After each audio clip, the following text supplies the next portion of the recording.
Hi, I'm Joe from GCBC, and this is an admin review of the Bonavita BT1900TS, I believe, and I'm also going to be reviewing Bonavita electric tea kettle.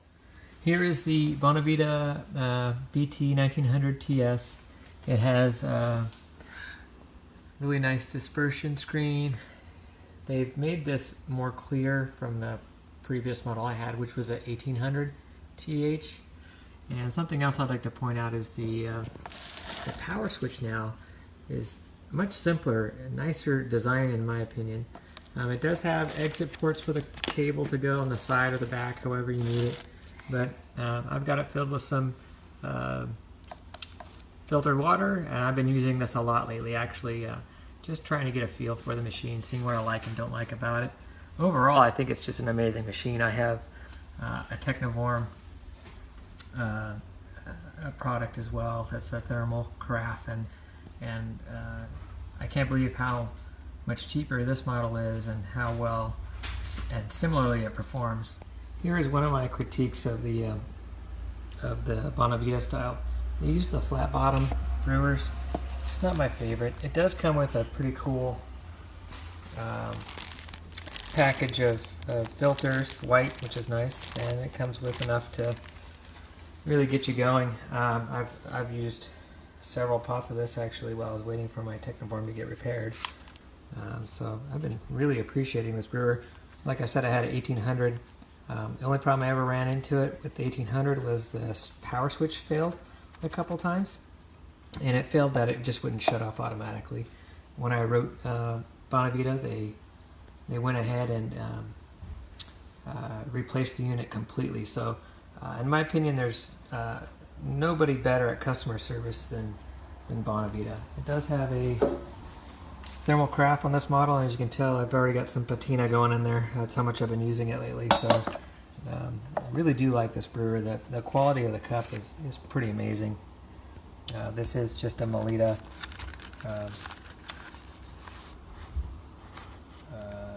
I don't know if you can see it, but it's got nice veins, and it actually the water goes through it really fast. So the brew time isn't excessive, and the temperature is spot on. I've tested it with a thermometer through these nice little vent holes. It makes it real easy to check it out, and it was right at 200 degrees in and around there, 200, 205, and around there. So now I'm going to test the brew actually on it, so you can kind of get an idea of how fast it brews, and just to see it, operate, and the sounds. It sounds very and feels very much like a very upscale product, which it is. So the price is in around 150. I've seen a little bit less than that. Definitely worth it. The price would be high for some people, and quite a discount, say, from a Technivorm. So I think for bang for the buck, it's really hard to beat this. I started it. The button, you turn it off, you can turn it on. It just works. I love how simple it is now compared to the other one. The other one had a much more distinct click when you would turn it on, and then as it would shut off, it would sometimes not shut off all the way, so it would just stay on. So you'd have to manually shut it off. But this just seems to work as it's intended to, very quickly. This has the glass tube that you can see in there. I don't know if it's a good angle, but you can see it when it starts to brew. And it's very much like the Technivorm. The only difference, the main difference in Technivorm in this is, as you can see here, it has a lot of holes for the shower. I'll show you the Technivorm shower just as a comparison, but it's not quite as good. This actually works really well in getting all of the coffee wetted completely and with the right temperature, which is nice. I'm brewing a natural Costa Rican with this today, but as you can see, comparison wise, that has a round screen. This is a Technivorm dispersion screen, which is a big improvement. They didn't used to have that many holes on it before, and now I think they got tired of hearing about everybody modifying their Technivorm shower heads, and so they've made them a lot better now. But this is the current Techniform shower head, and that's the Bonavita for comparison. Here you can see the brew temperature rising. It actually stops at right around 200 there. This is fairly accurate. I tested it on the Bonavita tea kettle, which I'll be reviewing later as well. But it actually displays the temperature, and so I could calibrate my thermometers that way. It keeps going, don't worry. I know it looks like it's slowing down, but it's just creeping ever so up towards 200.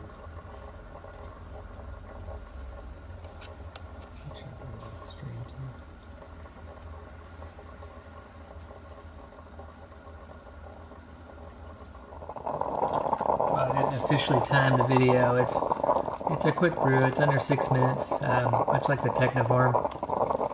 It operates very similarly.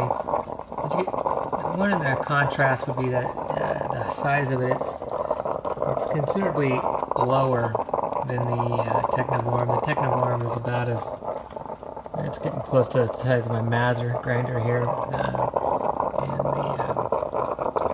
the Bonavita by Melita is a little shorter. What it gives up for that compactness is something that I don't like, to be honest with you. I know some people that have, counter space considerations, this might be perfect for them. I don't have that problem, so it's more of an inconvenience for me to have this dual lid style of brewer, and I'll explain what I'm saying. The brew finished, the light went out as it should, which is a contrast from the previous models experience that I had. Now we have to take this out. The grounds look great. Got everything out of there. Still a couple little drips, not too bad. Lid design, I like it. It's a little thicker, it's hollow, and there's a depressor here on the end. And it's not as mechanical feeling as before. It feels a little more flimsy, but it also looks like it probably was designed for better heat retention. I would say the old lid wasn't that great at heat retention, but still, if you leave your lid off for a while on accident, or if you just left it in the brewer, a lot of heat's going to escape, and that kind of defeats the purpose of this. So it works good while it's on here. It actually pours well enough. It does slow it down a little bit, but more importantly, I think this was a design change to actually make it hold heat in better. Here's my dirty Techniform brewer, and as you can see, it has a hole in the lid. I'm going to crank it off for a second. And it uses this nice little spout to retain the heat, and of course this is thermal, but it does a much better job. The main thing is I don't have to remove this ever if I don't want to, other than to clean it, but it allows for the brewing cycle just to go straight into there, and it's already keeping warm without having to transfer a lid of any kind. So I say this design, and Nuco has a similar one as well. It had like a glass ball in there that would make all kinds of racket, but that thing would hold coffee hot for days. This does a pretty good job though. This holds it warm for a really long time. As does this. The only problem again is that you do have to transfer the lid over, which is something in the future designs. I hope Bonavita watches this and decides to make a pass-through lid of some sort. I think that's really the only major thing that I could see that needs to be improved on this design.